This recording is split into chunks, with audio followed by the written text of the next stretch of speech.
Voces por una causa. El podcast de Entre Culturas con Julia Navarro. Bienvenidos una semana más a Voces por una causa, el podcast de Entre Culturas. Hoy tenemos en el estudio a una mujer muy especial, una mujer a la que yo admiro mucho. Se llama Asa Ismail, es activista de derechos humanos y fue fundadora de una asociación que también es muy especial, con una misión muy específica: acabar con la mutilación genital femenina y otros abusos contra las mujeres en África, Asia y en cualquier lugar donde se puedan producir estos abusos. Les voy a contar algo de Asa. Nació en Nairobi en 1968. Su familia luego se trasladó a Garissa, una zona desértica, conflictiva, y a la edad de 5 años Asa fue sometida a la mutilación genital en su modalidad más agresiva. Esta experiencia traumática la llevó a trabajar intensamente en contra de esta práctica de la ablación, práctica a la que son sometidas millones de niñas en el mundo. Y su activismo comenzó alertando a otras niñas. Y fundó en 2007 una asociación. ¿Cómo se llama la asociación, Asa? Save a Girl, Save a Generation. Salva a una niña, salva a una generación. Y eso es lo que llevas haciendo desde entonces: luchar para erradicar la mutilación genital femenina, evitar los matrimonios forzosos, denunciar la explotación infantil en todas sus modalidades y sobre todo promover también la educación de las niñas, porque Asa es una convencida de que a través de la educación se puede llevar esa transformación social que permita que las niñas y las mujeres sean agentes de cambio y participen en la educación, la salud y el liderazgo en sus comunidades. Ha recibido muchos premios y fue incluida en la campaña Valiente de Amnistía Internacional. Ha sido coordinadora del proyecto para la prevención y sensibilización sobre mutilación genital femenina, titulado ese proyecto No les cortes sus sueños. Ha participado en un documental, La manzana de Eva, dirigida por José Manuel Colón.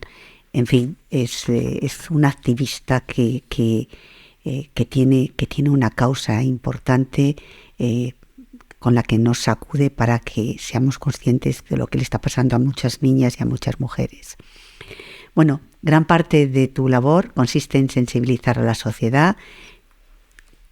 El primer motivo fue que tú fuiste víctima de la ablación, lo que te provocó ese impulso, Asa. Sí, pues antes que quiero agradecer Entre Culturas por la invitación. Y para mí, dices que me admiras, yo sí que te admiro, Julia. No, Asa, es un honor para mí estar aquí contigo.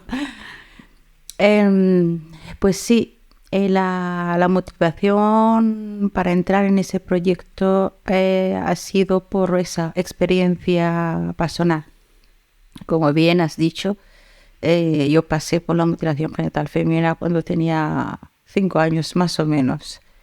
Y entonces obviamente no sabía lo que era, ni era consciente del daño que me podía provocar en mi futuro, ¿no?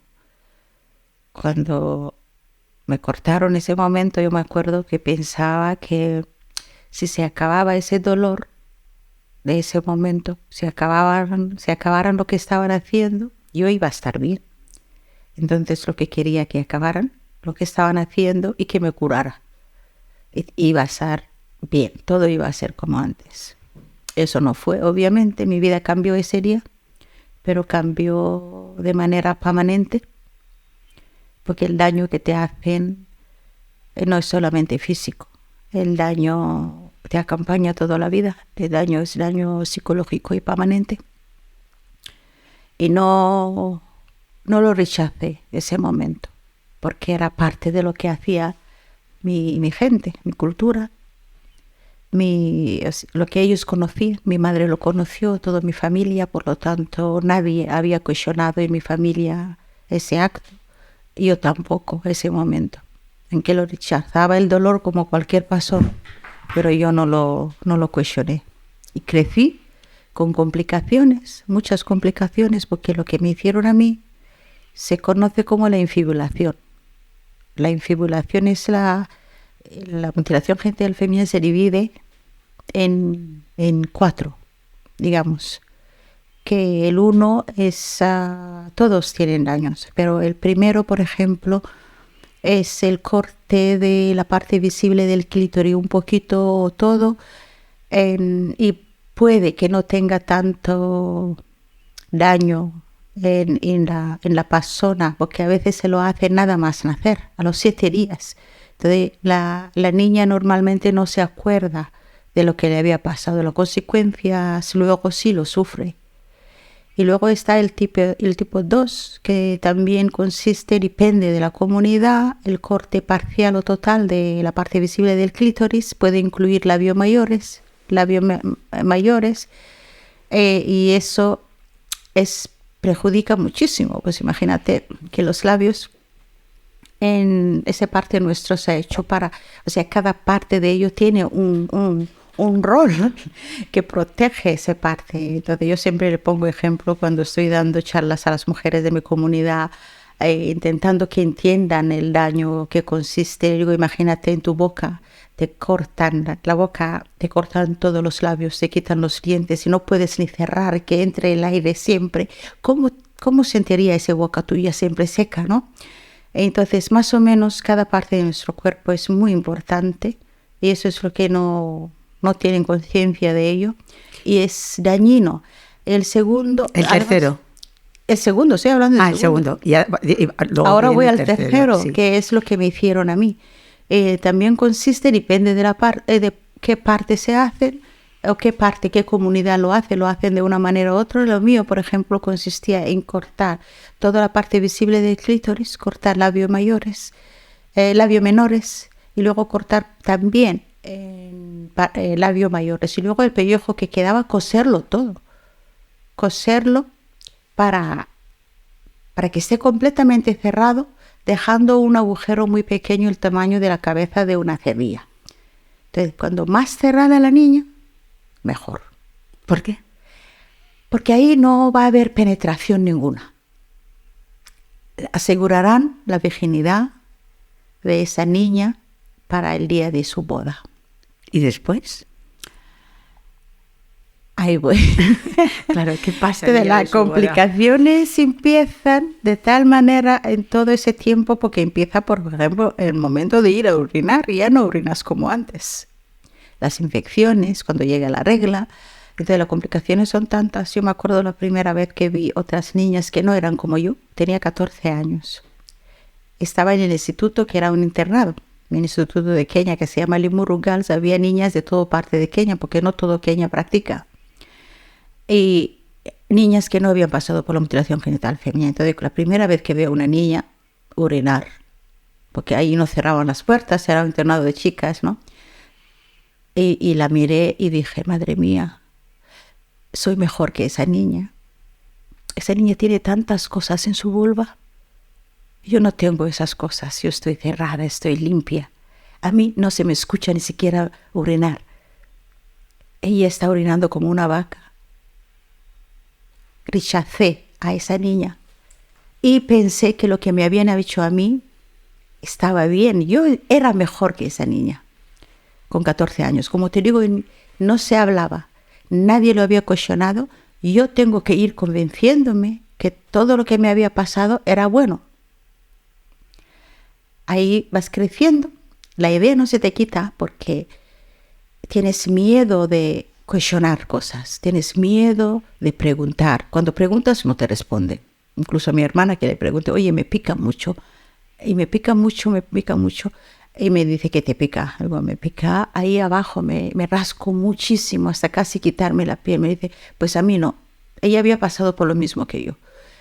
Entonces empecé a callar porque digo, bueno, soy el bicho raro, que le pasan esas cosas. Y llega el día que también pasé por un matrimonio arreglado, se podía decir, yo le llamo esforzado realmente, porque nadie me pidió mi consentimiento. A mí me dijeron, no, me dijeron que te vas a casar. Entonces a mí no firmé ni siquiera un documento, lo firmó mi padre. ¿Ya? Y ese matrimonio yo lo llamo venta, porque a mí me compraron, porque pagaron una cantidad a mi familia, entonces a mí me trasladan de Kenia a Somalia, donde estaba ese señor, por llamarlo de alguna forma. ¿Y era la primera vez que le veías? En la noche de boda. ¿Cuántos años tenía él? ¿Cuántos tenías tú? 20 por ahí. Él. Yo. ¿Tú y él? No tengo ni idea. Era mayor que yo, pero no sé tu edad, no sé su edad. Y no fui yo la primera mujer que se había casado. En ese momento no tenía otras mujeres, pero había tenido hijos. Entonces esa noche fue una de los peores recuerdos que tengo en la vida, porque estaban celebrando mi familia, la suya, la que me había acompañado en esa boda, fuera, en el patio, porque la ceremonia se hizo en una casa con patio. En ese patio estaban los tambores, la fiesta. Yo estaba con él en la habitación. Esa noche no durmió nadie, estaban esperando el resultado de lo que va a pasar en esa habitación. ¿Y qué pasó en esa habitación, Asha? Pues la peor pesadilla que puede pasar cualquier persona en la vida. Él llega un momento que él pues quiere, yo era suyo, algo que él había comprado, entonces él intenta penetrar y no puede porque estoy cerrada. En ese momento él avisa que no puede penetrar y se oye la celebración ahí fuera. Están súper contentos porque unos habían entregado una virgen y las otras estaban contentos que habían recibido una virgen que estaba intacta yo. Así que entra una señora con una cuchilla. Esa señora me abre y él me penetra en ese momento. Y por eso digo que fue la peor pesadilla. Yo entré en modo avión. No quería sentir, no quería oír, no quería escuchar. Mi cuerpo estaba ahí, pero yo no estaba.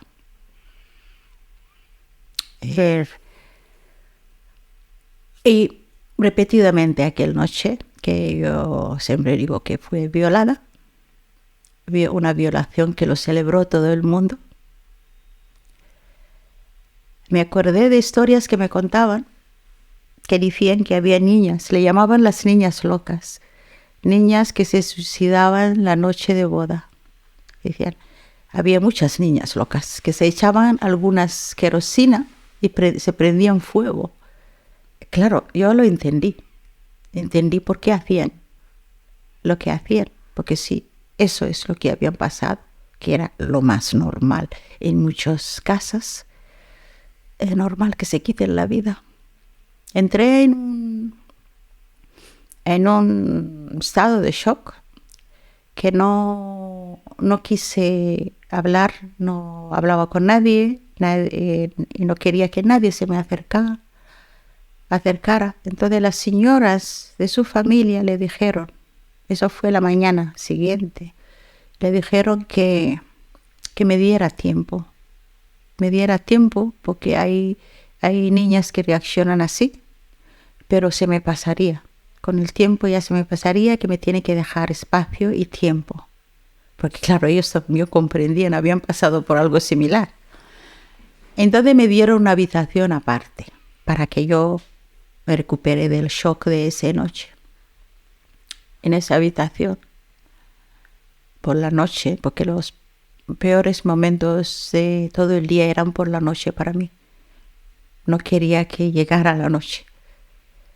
Y por la noche cerraba esa puerta, ponía mesa, silla, todo lo que podía encontrar para que nadie abriera, ¿no? Porque había noches que él intentaba. Llamaba a la puerta porque no entendía por qué estaba tanto tiempo, cuánto tiempo necesitaba yo de recuperar, ¿no? Y llamaba a la puerta, amenazaba. Entonces, pero ellas me protegían, me decían que no, y me tenía que dar el tiempo que yo necesite porque todo el mundo no es igual. Ellos seguían hablando conmigo, intentando convencerme que no pasa nada, que ellos están muy orgullosos de mí, que están todos orgullosísimos de mí, que soy una buena chica. No estaba convencida y no quería volver a la habitación de tortura con él. Entonces pasó el tiempo.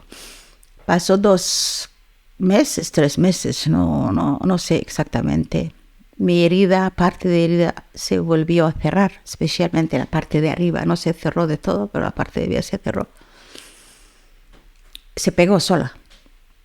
Y me di cuenta, no me bajaba la regla.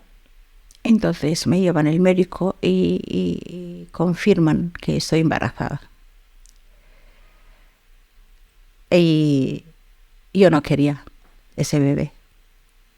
No quería creer la doctora y luego no quería ese bebé. Pero entonces no sabía dónde podía, o sea, no había manera que yo podía terminar ese embarazo. Primero, por la religión que tenemos, que no permite el aborto. Segundo, en el país tampoco permitía. Y tercero, es un hijo que ha sido dentro de un matrimonio. Entonces no hay manera. Ni sé dónde buscar esa ayuda. ¿Y qué hiciste? Esperé que desapareciera solo. Pero no desaparecía. No desaparecía y mi estómago crecía, obviamente, crecía. Y sentía el movimiento de un ser vivo dentro de mí. Entonces, obviamente, llega la aceptación. ¿Y él te dejó en paz? Ahí sí que tuve mucha protección, tanto de los hombres de la familia como las mujeres. Porque ahora no era solamente la niña buena, que llegó virgen a su matrimonio, sino llevaba un producto que le pertenecía a ellos. El bebé que llevaba no era mío, era de ellos. Entonces ellos ahora me protegían todos. Ya no que yo tenía, o sea, yo decía cualquier cosa que salía de mi boca lo tenía inmediatamente. Y me cuidaban mucho. Pero yo odiaba a todo el mundo. Yo nunca había sentido tanto odio. Le odiaba a ellos, odiaba a mi familia, odiaba a toda la gente cercana a mí. Sentía tanto frustración y tanto rabia y tanto dolor. Pero la barriga seguía creciendo. Entonces llega un momento, pues aceptas.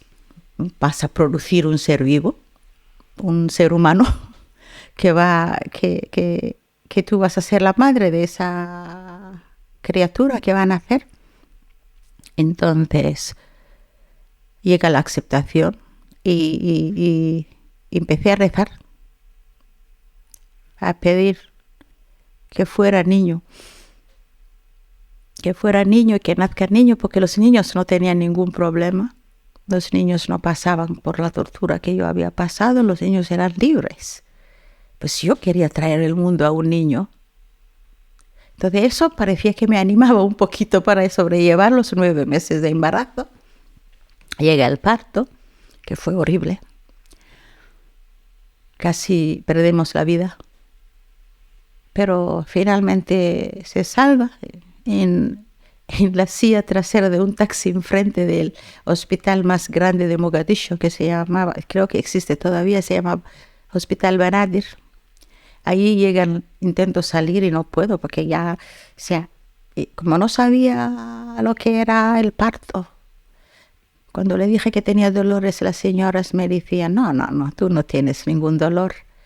Cuando mires al cielo y no veas ninguna estrella, era de noche, no veas ninguna estrella, entonces sí que tienes dolor. Yo pensé, madre mía, a lo mejor el dolor es tanto que te deja ciega.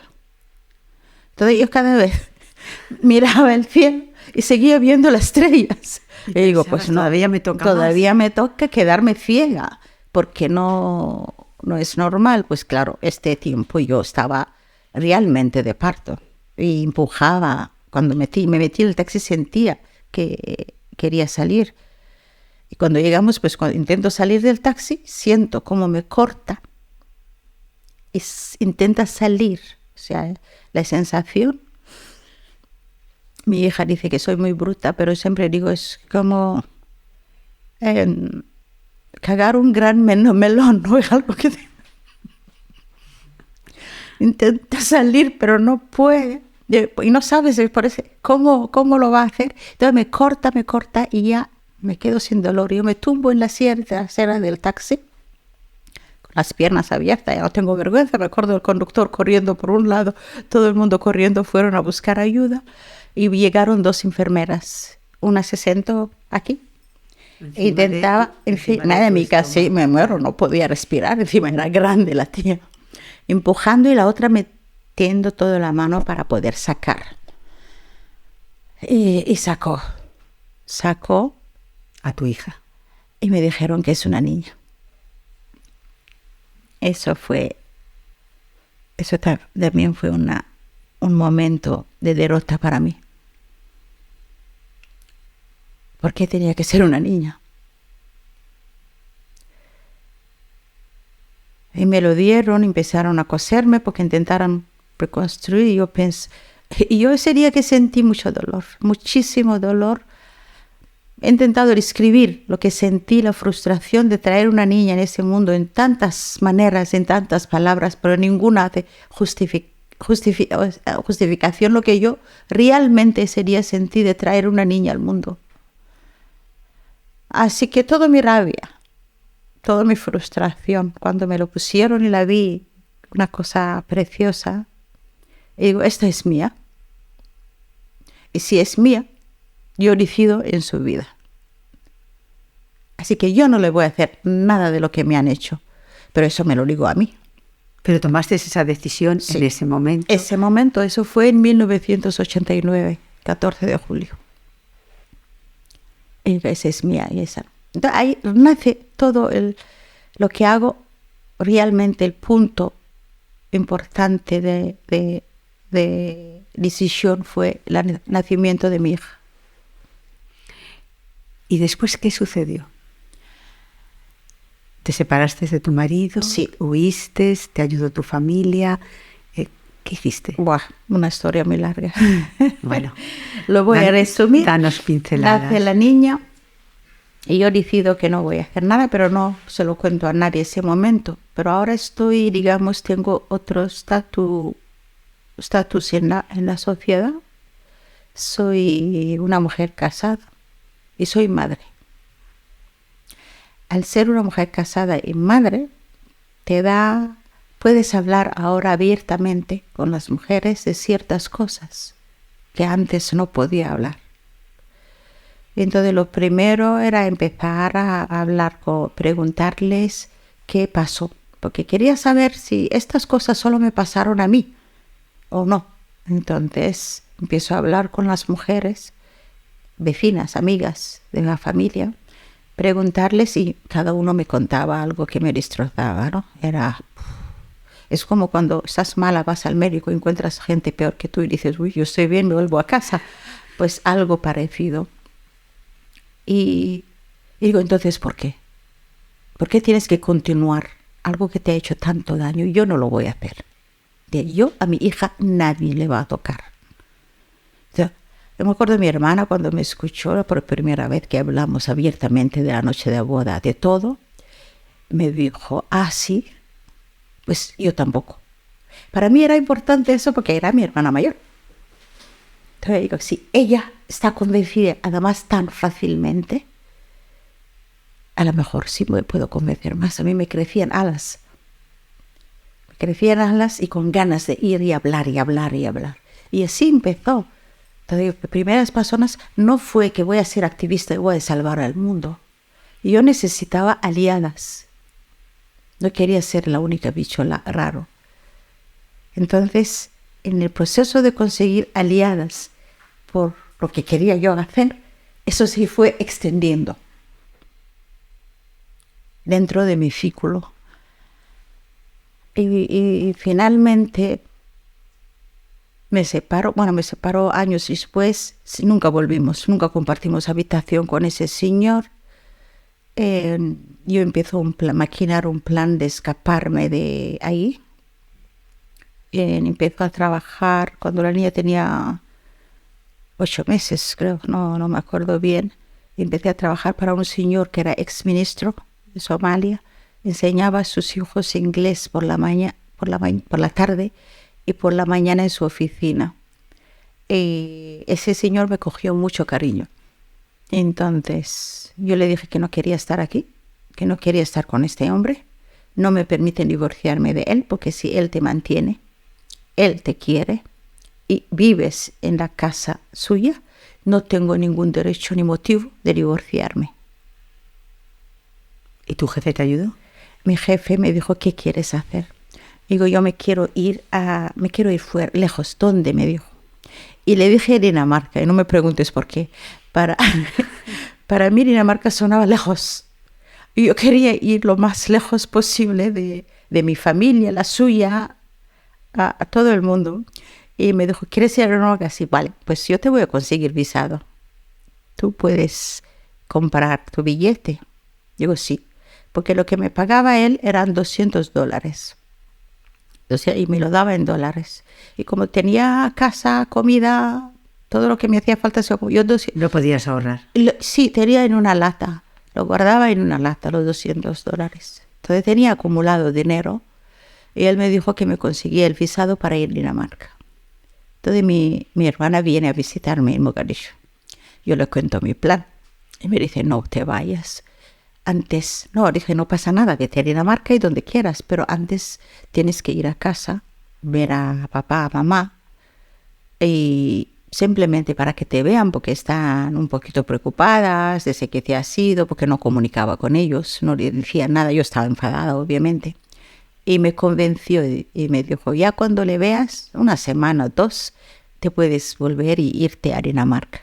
Digo, me pareció buen plan. ¿Y volviste a Kenia? No, volví con ella, pero dejé la niña. Cuando yo le propongo el viaje de ir él no sabe que yo quiero ir a Dinamarca. Le digo, mi hermana le acompañó hasta Kenia y me dijo, pues no vas a viajar con mi hija. Y dije, vale, son 2 semanas. La mutilación genital femenina en mi comunidad se practica a partir de los 5 años.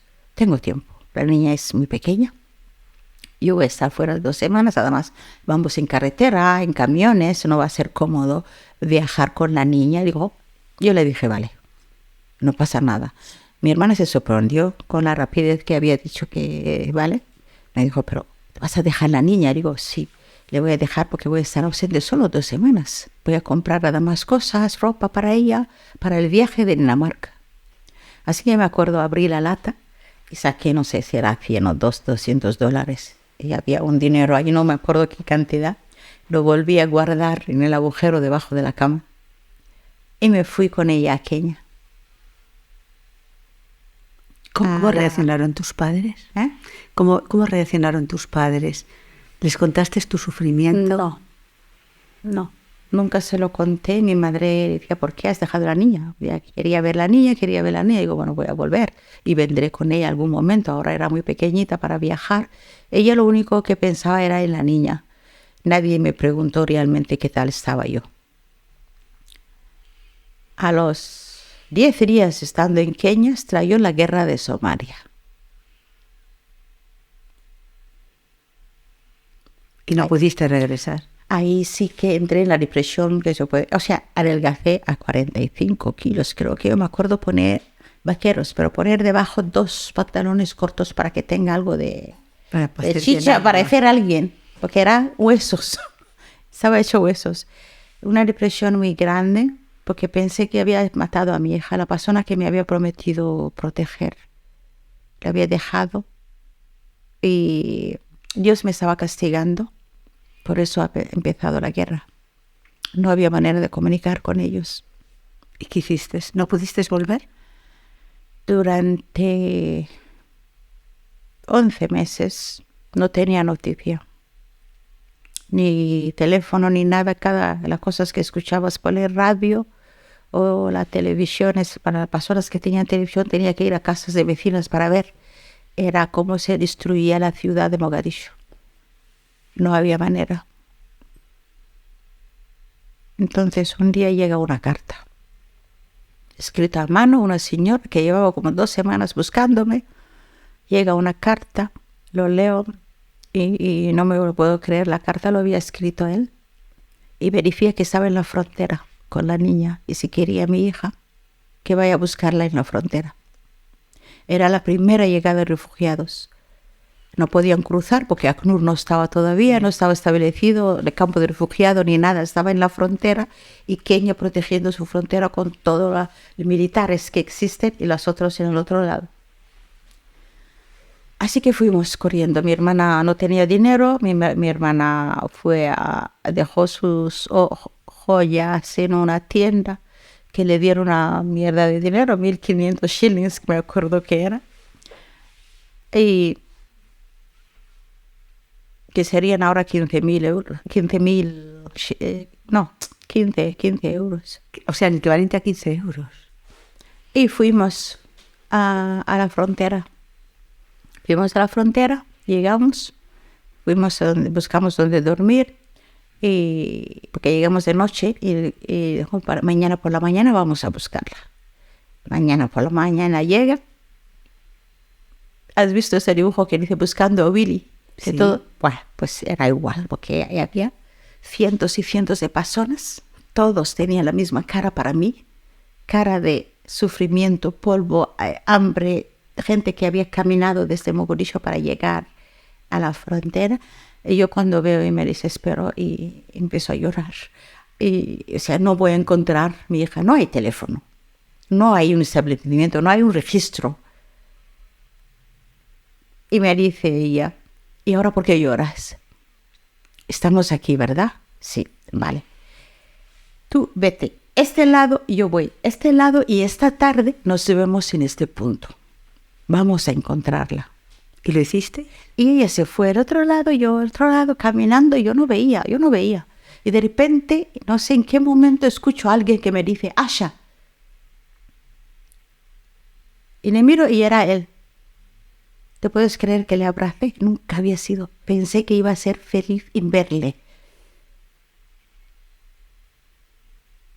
Le abracé. Y me dijo, o sea, eres tú. Y me decía, sí, soy yo. Y la niña estaba ahí con él. Preciosa. Y a partir de ese momento, ¿qué pasó? De momento, pues, llego a un acuerdo con él que no se acerque a la niña.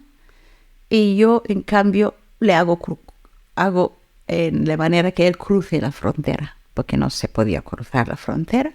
Y voy con él hasta Kenia, pero a partir de ahí que él no se acerque a la niña y ni a mí, y que me dé mi divorcio. Entonces llego a todo ese acuerdo ahí, que ya con la cabeza muy fría. ¿Y aceptó? Sí, aceptó. Entonces ahí comenzó su camino hacia la libertad. Exacto. Entonces cogemos y llegamos a Nairobi y no me separé más de ella, no me separé más. ¿Le has contado alguna vez a tu hija todo esto? Sí. ¿Ella lo sabe? Sí, lo sabe. De hecho, cuando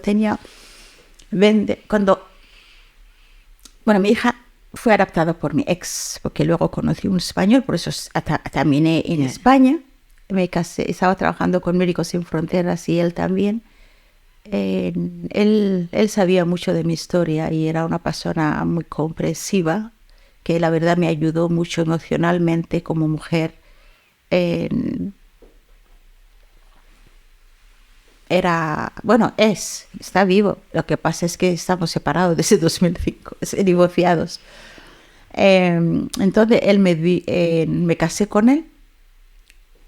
¿Te conociste cuando llegaste? Él adoptó oficialmente a la niña. Porque tú desde Kenia, o desde tu país viniste a España directamente. Desde Kenia. Desde Kenia. ¿Viniste a España? Sí. O sea, no fuiste a Dinamarca. No, Dinamarca y ¿Por qué ahorros España? Y todo se fue. ¿Por qué España? Por él, mi ex. Mi ex era español. No, pero porque le conociste allí. Le conocí en mi pueblo. Estaba trabajando con Médicos Sin Fronteras. Ya. Y él te ayudó. Y él también. Nos casamos ahí. Además fue un acto de rebeldía, otro acto de rebeldía por mi parte de casar con él. Primer matrimonio de así un blanco y una negra en mi pueblo fue el mío, porque ya le presento yo a mi padre y digo, este es el hombre que quiero. Y la gente no había visto blancos. Entonces, de hecho me decían mis amigas, cuando le toca se duele, o sea, el cuerpo por su piel y eso. Yo era la que hacía el advocacy ese momento y decía que es un ser humano como tú, etcétera, etcétera, ¿no? Como era una cosa, no era de mi religión, no era de mi cultura, todo el mundo estaba, pero ¿qué está haciendo esa niña? Y yo, ¿Era médico? Como que yo mando. ¿Él era médico? No, era como, había ido como cooperante hacía logística en ese momento, sí. Y tuvieron que aceptar. Una gran boda se hizo en Garissa, donde acudieron todo el mundo por curiosidad para ver el blanco. Él adoptó a mi hija, le dio su apellido. De mi hija es por eso se llama como se llama, su apellido es como es. Y ¿cómo se llama tu hija? Hayat. ¿Qué significa? Vida. Vida. Y a raíz de ahí, pues Hayat consigue la nacionalidad española y visitamos a España por primera vez, creo que fue en 1994, un mes de agosto que venimos aquí, luego volvimos. Entonces estuve trabajando y estuvimos viviendo en varios sitios, Ecuador, Tanzania, con ese señor que es una gran persona y sigue siendo mi amigo, aunque estamos divorciados. Tuve 2 hijos con él. Y finalmente vine a vivir en España en 2001. Y ahí en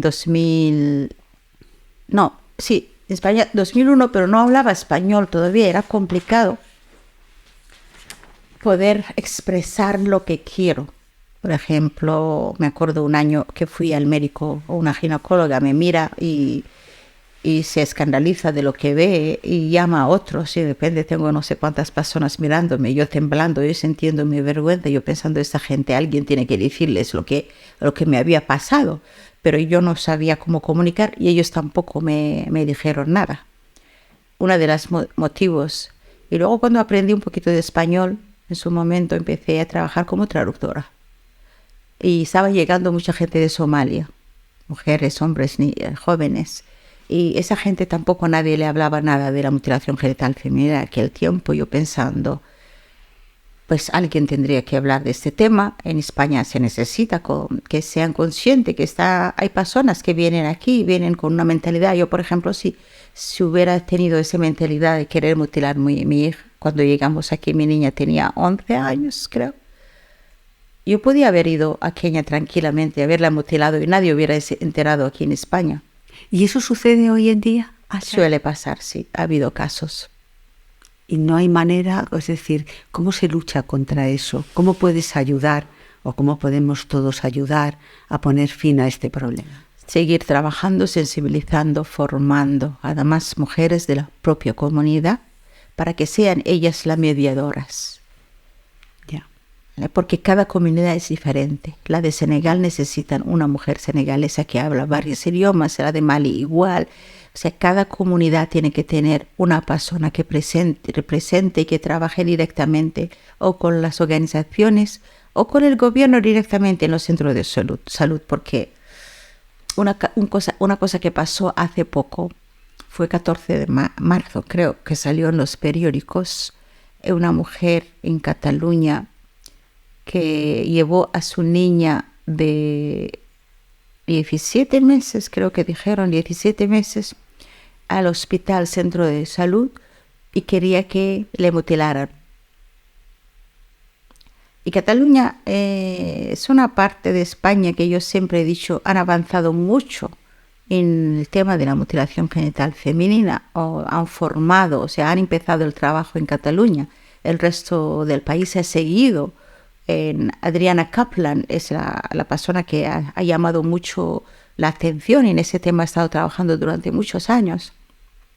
Y que pase eso en Cataluña me hace preguntar, ¿estamos relajando o qué ha pasado? Porque si esa niña luego, al parecer, avisaron a las trabajadoras sociales, avisaron la Guardia Escuadra, ¿cómo se llama?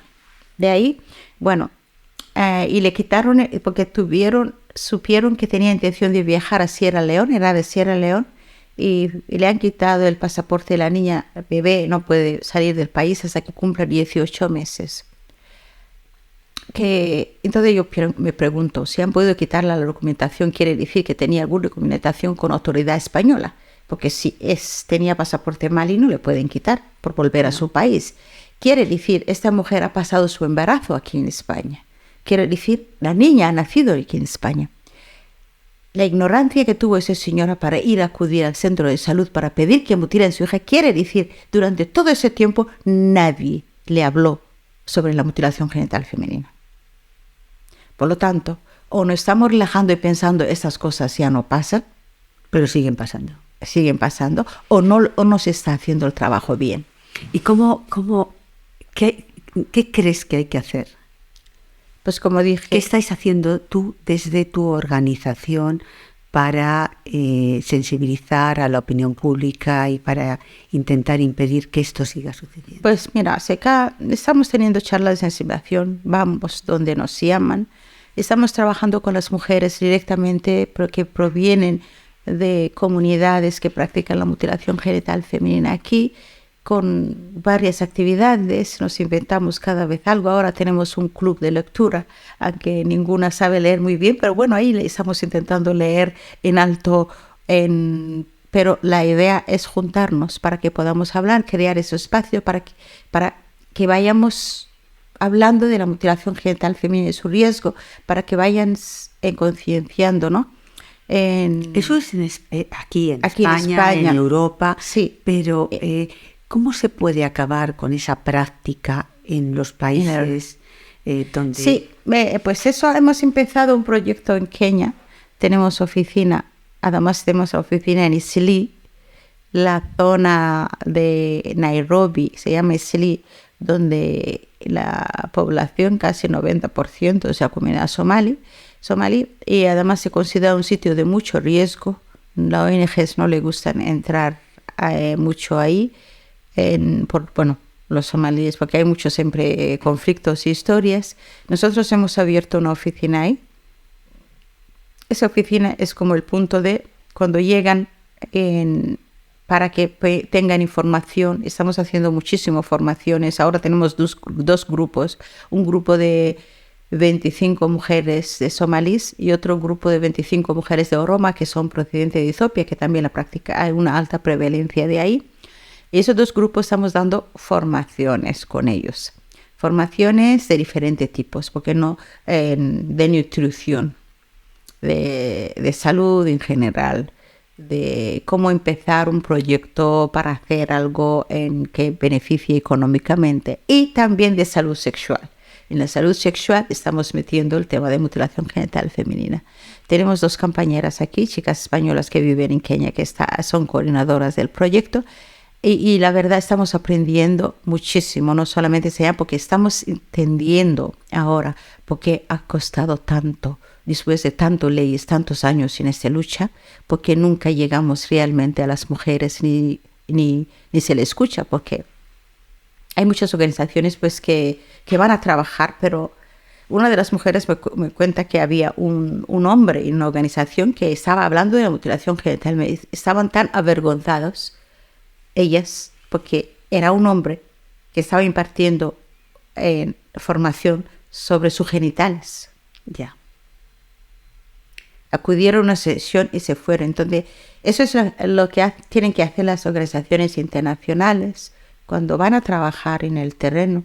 Formar primero a esas mujeres de la comunidad que consideren como líderes y que ellas vayan a hablar, porque esas son las mujeres que estarán en la cocina con esta mujer cocinando, que esté y acompañar al médico si lo necesita, que si está en una fiesta están solo entre mujeres. La mujer tiene que sentir segura con quién está hablando, identificarse con esa persona que está hablando. Pero si cogemos cualquier persona para hacer ese trabajo, no es posible. Entonces, eso es lo que estamos haciendo en Kenia. También tenemos una casa de acogida, la primera de ese estilo, porque la casa de acogida ofrece un espacio a mujeres que ya han pasado por la mutilación genital femenina, pero también están sufriendo una situación de violencia dentro de sus hogares y quieren salir. Entonces es una casa de paso, pero en ese tiempo que están ahí también estamos trabajando con ellos. Aquí ahora mismo la casa tiene capacidad de 10. Ahora mismo solo tenemos una mujer con cuatro hijos. Otros han salido porque buscamos siempre otro recurso para ellos, otro nuevo alojamiento. Estamos trabajando en red con otras organizaciones que trabajan en Kenia. Y es pequeñito, pero nos hace muy feliz. También estamos pagando beca para 2 niñas, que la otra opción era que se casaran con 13 años. Están en su tercero de secundaria, de la ESO, lo que se llama aquí. Y entonces son poquitas cosas porque tampoco tenemos mucha capacidad económica para hacer todo, pero también me gusta que seamos poco porque la cosa, yo qué sé, se hace con más cariño. ¿Tienes esperanza en el futuro? ¿Crees que podremos ver la erradicación de la mutilación genital femenina y de estos abusos que se producen contra las mujeres? Tengo esperanza. Esperanza es la última cosa que se puede perder, si no estaría. Si no pensara que hay esperanza, no estaría en esta lucha, yo creo. Creo que hay esperanza y cada vez se nota en los datos. Aunque los datos son engañosos, yo digo que necesitamos una radiografía real. Los últimos datos son de 2016. Como es algo que no importa, no interesa, pues no hay datos reales. Pero se nota, cada vez veo más jóvenes implicados, tanto chicos como chicas. Lo veo en las redes sociales. El otro día estaba escuchando el testimonio de una niña de 24 años que pasó lo mismo que yo. Imagínate la diferencia de la edad, lo mismo que yo. Ella contando su historia, además muy gráfico con todo. Esas pequeñas voces que están diciendo no. Ahora promete el futuro, un futuro que todo el mundo va a decir no. O sea, si alguien se quiere poner en contacto contigo, con tu organización, ¿qué tiene que hacer? Pues a través de nuestra página. ¿Cómo se llama vuestra página? Nuestra página, en la organización se llama Save a Girl, Save a Generation, pero yo sé que muchas personas le cuesta pronunciar eso, entonces que nos busquen por salvar una niña. Salva una niña, salva una generación. Y seguramente os sale la página. Estamos en las redes sociales también. Tenemos Facebook. Y aquí también, Entre Cultura, nos conocen. Se puede poner por eso estás contacto, aquí. Claro, contacto con ellos. Pero yo creo que todas las personas que nos están escuchando en este podcast, que no olviden, salva una niña, salva una generación, es la causa de Asha Ismail y debería de ser la causa de todos nosotros, ¿no? El ser activistas de esta causa. Yo estoy sobrecogida, como siempre, que te escucho y espero que haya muchas personas que también lo estén al haber escuchado tu historia, porque es el mejor testimonio para que se nos remueva el alma y colaboremos pues en acabar con esta práctica que tiene como víctimas a las mujeres, que tiene como víctimas a las niñas. Muchas gracias, Asha Ismail, muchas gracias por haber estado en este podcast de Entre Culturas y mucha suerte. Muchísimas gracias, Entre Cultura, por invitarme y gracias, Julia. Sabes que tenemos una conversación pendiente tú y yo. Claro que sí. Voces por una causa. El podcast de Entre Culturas con Julia Navarro.